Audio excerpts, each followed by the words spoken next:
Assalamualaikum warahmatullahi wabarakatuh. Perkenalkan, nama saya Anissa Darmawan dengan NIM 87. Di sini saya akan menyelesaikan proyek dari mata kuliah Teknologi iOS. Pada kesempatan kali ini, saya akan mempresentasikan Smart Torrent Anti-Luber, sebuah sistem berbasis IoT yang dirancang untuk mengatasi masalah klasik pada torrent rumah tangga. Kemudian, masalah yang sering dihadapi yang pertama yaitu pemborosan. Toren sering meluber, mengakibatkan air terbuang sia-sia dan tagihan listrik yang membengkak. Kemudian, kerusakan mekanik pada pelampung, sehingga jika rusak, air tersebut meluber.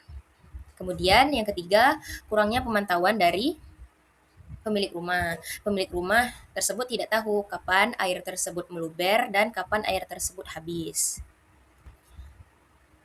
Kemudian, dari masalah ini saya hadirkan solusi yang modern dengan ESP32 dan sensor ultrasonik. Nah, dari masalah ini, saya hadirkan solusi modern dengan ESP32 dan sensor ultrasonik. Solusinya yaitu sistem berbasis IoT dengan komponen utama.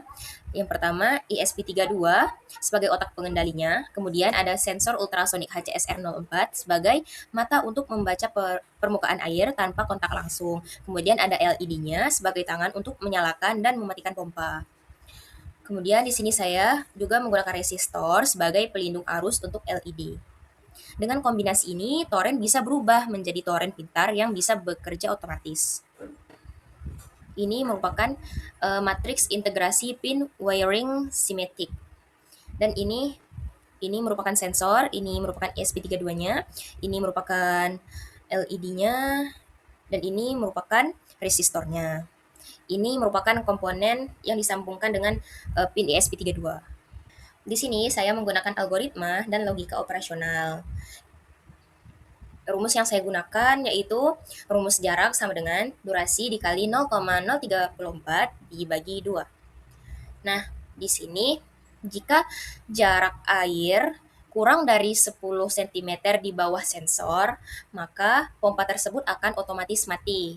Alias airnya itu berarti sudah terisi, sudah penuh gitu.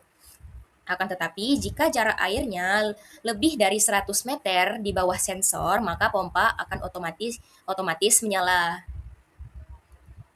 Nah, ini kemudian pemantauan data real time. Kapasitas air dihitung dan ditampilkan dalam persentase via serial monitor, menghilangkan perkiraan visual manual. Jadi kita tidak perlu mengira-ngira berapa air yang berada dalam torrent tersebut.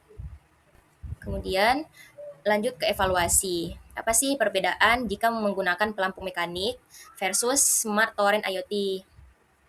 Yang pertama, pelampung mekanik itu rentan rusak dan macet akibat kerak atau air. Kemudian yang kedua, perkiraan visual, yaitu kita harus terus-menerus memantaunya. Kemudian yang ketiga, sering gagal dan menyebabkan air luber. Jika kita misalnya lagi tidak ada di rumah dan lupa mematikan mesin air. Jadi air tersebut bakal luber gitu.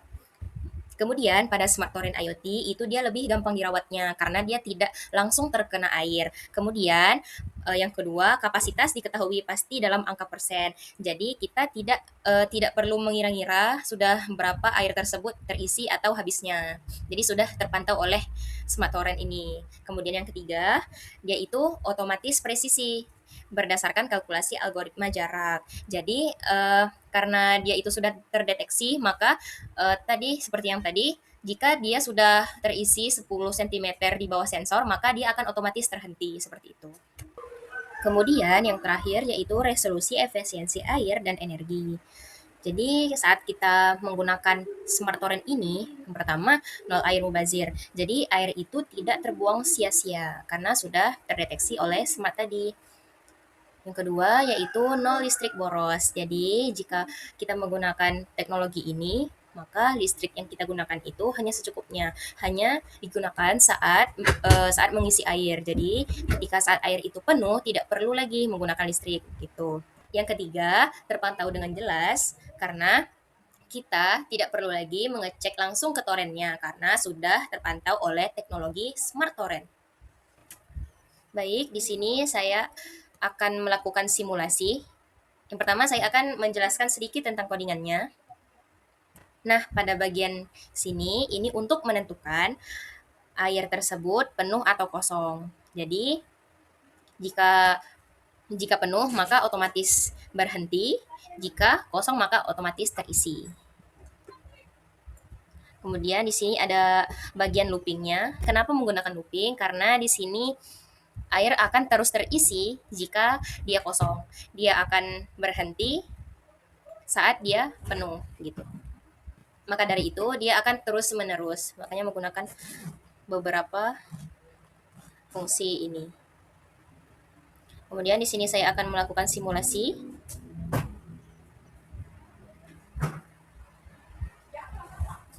Nah, di sini jika air 10 cm di bawah sensor, maka air tersebut akan berhenti. Seperti ini. Ya. Jika dia 100 cm di bawah sensor, maksudnya jika dia lebih dari 100 cm di bawah sensor, maka dia akan otomatis menyala seperti ini. Jika dia sudah kurang dari 10 cm, maka dia akan otomatis berhenti seperti itu. Nah, seperti itu. Sekian penjelasan dari saya. Mohon maaf bila banyak salah kata atau kurang dalam menjelaskan. Saya akhiri dengan wassalamualaikum warahmatullahi wabarakatuh.